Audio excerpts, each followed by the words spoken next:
Yo, what's happening, world? Name's Ryan Flowers, and I wanted to record a video real quick since we're closing off the year 2016. It's about to be signed, sealed, and delivered. And in all honesty, I just wanted to say Happy New Year's to everybody, even though mine's have been pretty unfortunate this whole year, but it is what it is.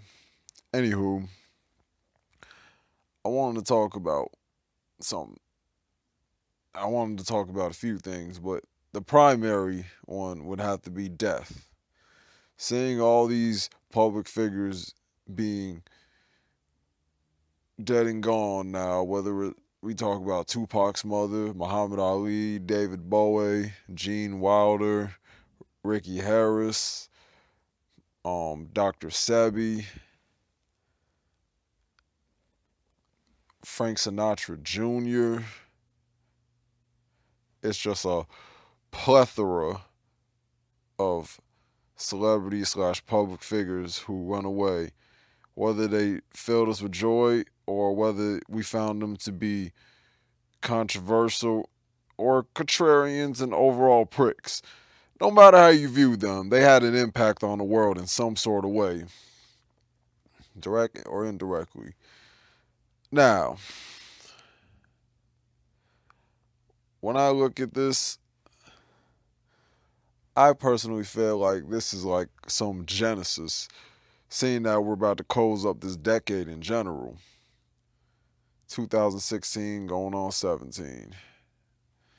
Seeing that Obama's not the president anymore and we got Donald Trump as the president. So it's going to be some major shifts there. That's what it's going to be. It's going to be, you're going to have a actor, once again, as your president. But anywho, look, what we got to do at this point right now, excuse the deep breath, is just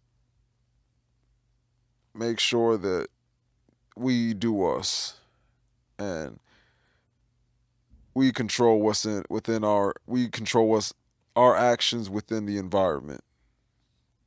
So all these people making these New Year's resolutions and saying that they're gonna cut certain motherfuckers off, dead that shit. Cause you're most likely not going to. It's kind of ironic that I'm saying this because in a sense, this is like almost a sequel to my very first video, which is laws of attraction. Speak it, think it, and act on it. But instead, I just want to say it more, not even from an optimistic place, but more from a pragmatic place. And I want to say, look, as for me, I felt dead inside this whole year. I mean, I had to face the fact of getting an STD. I lost another tooth. My best friend, who's like a homie to me, almost lost his life. I got fired for no reason. And just a bunch of other shortcomings that I faced this year. Oh, yeah, my hard drive breaking. And my computer broke on Christmas Day. But you all get the point. I'm just going to think about turning this shit into sugar. It's just like my man Wax said. Wax the rapper. Never say never. The pain from the past makes the pleasure way better. I damn near saying, but but as you can see, I'm with my family. But my point is, look, I think about even though I almost contemplated suicide, another misfortune, a nervous breakdown. You see, I think about people like Capital C's. I think about Robin Williams, and just anybody who you know on a deep personal slash intimate level who has either contemplated, like myself, or actually committed. This. This right here is hell. And as long as you walk around with this, hell will always exist. That's why it's important that you control your thoughts. Don't let your thoughts control you. Don't take the easy way out. Easy. You call walking around not wanting to live anymore easy? Every thought, every feeling, every emotion, everything that it took for him to get to this point. You think holding that gun in his fucking hand right now is easy? You deserve to be happy. When I look at it retrospectively, in my personal opinion, it's not the way to go. It's easy to, it's a lot easier to give up on life and accept death rather than facing the adversities of life. I got love for brothers like Capital Steez. I love Robin Williams, easily one of my favorite comedians of all time, especially when it comes to white comedians. But anyways, but you can tell that they were in a moment of weakness. Not only were you in a moment of weakness, but you're in a moment of selfishness. No matter how you try to rationalize that, you're carrying a heavy burden on the shoulders of people who love you. All because you gave up on yourself, you gave up on your ambitions and your dreams, you gave up on everything that you may have worked for because life just got too overwhelming for you. But that's not the way to go, though.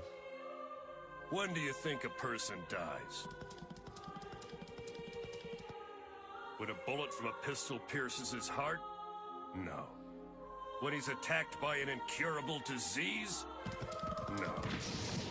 When he eats a soup of deadly poisonous mushrooms? No! A man dies when people forget him. You're not gonna become a martyr. Now, when there was a rapper like Troy Ave who decided to speak on it, on Sway, and calling them a coward, I mean, there's no need to denigrate those individuals. I think Troy Ave was reaching when he did that. But now look at him. He almost faced near death. This dude got shot at twice. It happened in springtime this year, I think around May or June, and then he got shot on Christmas Day the other day.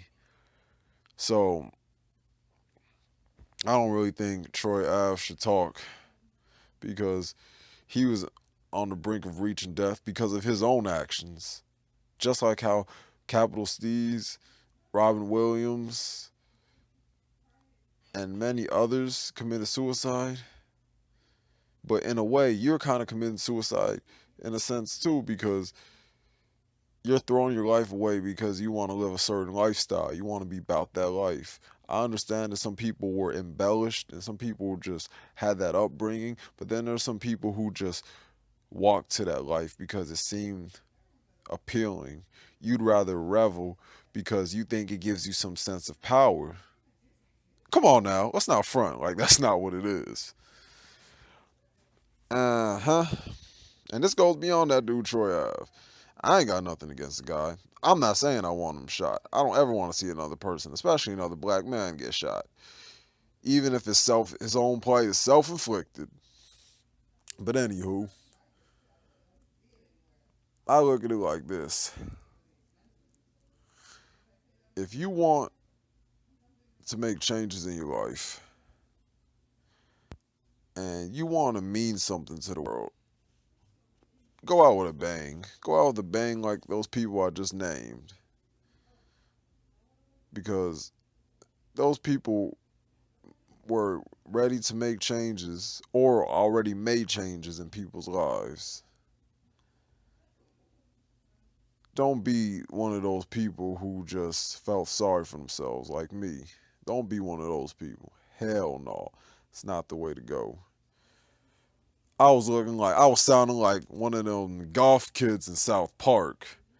Shoot, my ass almost contemplated even having nihilistic, starting to lean to more towards nihilism, but that wouldn't have solved anything because why would I want to live a life that I believe has no meaning?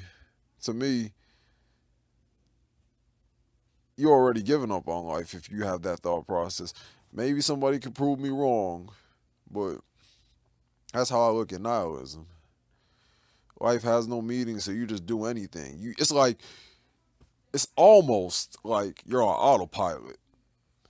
I mean, goddamn, shit. I'm not really fond of saying rest in peace too much to people. I try not to, and I still find myself doing it, but because if you do something with your life, famous or not, you will always live on. You will always be immortalized. But then again, it's coming from a guy who has an obsession with immortality. Shit, that's partially one of the reasons I even got a tattoo. Yep, 24 years old and just thinking about eternal youth and immortality. Trying to bask in the ambience. Even though, even if that was to happen, that means everyone that I love is going to be gone all the time. Even if I had to make new friends, it would be like hell in itself.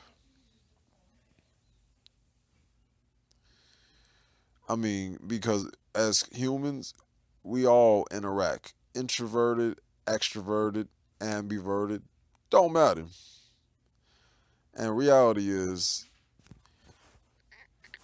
we all want to be attached to something. We all want to have that friend, something we can call our own. It made me think about something, a video I was talking about Ted Ed, where they were talking about why is it that we cling to things, basically. And it had something to do with just psychological reasoning behind it. And, you know, I think Ted was right. And I think that's what immortality would lead to. You would just become dead inside. So, but that depends though. I'm one of those people who don't like staying in one spot anyways. I would learn to accept it. As hard it would, and grieving as it would be at first, I think I would be able to accept it after a certain point. But then again, going back to what I say, I think that's the type of thing that will turn you into a nihilist. Just how I described immortality. But either way, I'm not going to talk your ear off. I'm just giving my input on how I view death and suicide, and just want to say Happy New Year's to everybody coming in 2017. And, you know, rest easy to all those people that passed away. Not just of 2016, but of just this decade, and just the people who are significant in our lives altogether. So I bid you adieu, farewell. Don't kill yourself doing some reckless shit so it don't get posted on World Star. And that don't get viral because people do anything for attention these days. And that's what it's gonna be. Peace the fuck out.